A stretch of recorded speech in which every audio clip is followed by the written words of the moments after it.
If you're watching this and you're a man over 25, there's probably something you're doing that's quietly tanking your testosterone.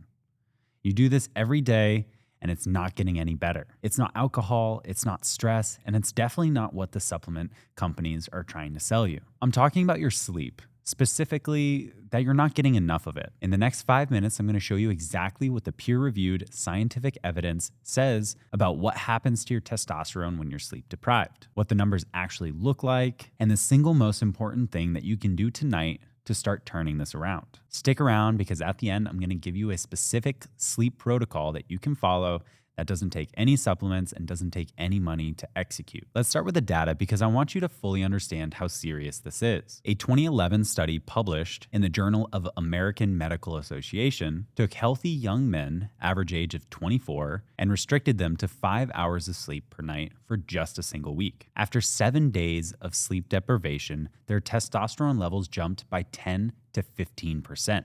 To put that into perspective, that means you aged 10 to 15 years in a single week. And here's the thing, nearly 15% of all Americans are sleeping less than 6 hours on a work night. Most of them don't even realize because the symptoms are so subtle and it takes a while. You start feeling less motivated, you notice workouts are feeling harder, recovery slows down, your mood changes. You may just think you're more stressed or you're getting older. That's usually not the case. A huge part of what you're probably experiencing is called the sleep testosterone connection. So why does this happen? I'm going to give you the mechanisms because once you understand the biology, it's hard to ignore. 90% of your testosterone is produced and released during sleep, specifically during slow wave and REM sleep. Your brain, specifically the hypothalamus, sends signals to release testosterone impulses specifically linked to sleep cycles. When you cut sleep short, you're literally cutting off the production window of testosterone. And it gets worse. Poor sleep also elevates your cortisol, which has an inverse relationship with testosterone. When one goes up, the other is going down.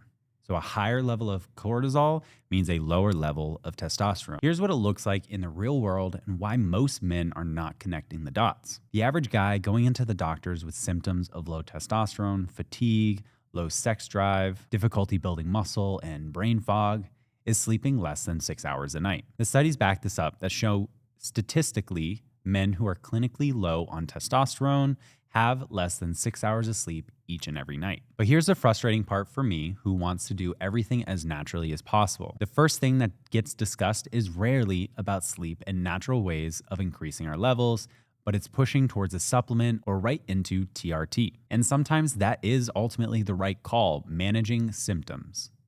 But it's not getting to the root cause of the problem. You're ultimately going to end up spending thousands of dollars on preventing symptoms when you could actually just fix the root cause for free. Now, I'm not saying TRT is bad. There are plenty of instances where TRT is a great use of modern medicine. But if you're in a situation where you're sleeping less than 6 hours a night, you're just patching a leak and not actually fixing the faucet. Okay, so what do you actually need to do? Here's a sleep protocol that is based in actual science, not just bro science, and is backed up by peer-reviewed research. Number 1 is sleep more. Average around 7 to 9 hours per night in a cool, dark room. This is honestly a non-negotiable and it becomes challenging, but it is something to strive for. The research is very clear that under 7 hours, our testosterone levels start to drop. So we need to hit that sweet spot of 7.5 to 8.5 hours. Number 2 is protect the last hour and a half of your evening. That means no bright lights, no screens, no alcohol, no intense exercising.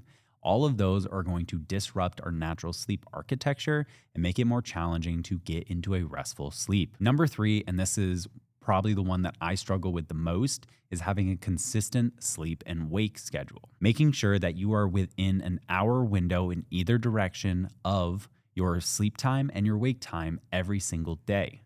Our body's going to get accustomed to this and we're going to have a natural cortisol rhythm and a natural melatonin rhythm throughout the course of the day to match with our normal sleep. Number 4, and this is one that I struggle with specifically just based off my schedule, and that is getting sunlight within the first 30 minutes of waking. This anchors our circadian clock like I mentioned in the last one, making sure that our hormones are increasing and decreasing at the right rate throughout the course of the day. Number 5, if you can only do one thing tonight, it's dropping your room temperature to 65 or 68 degrees.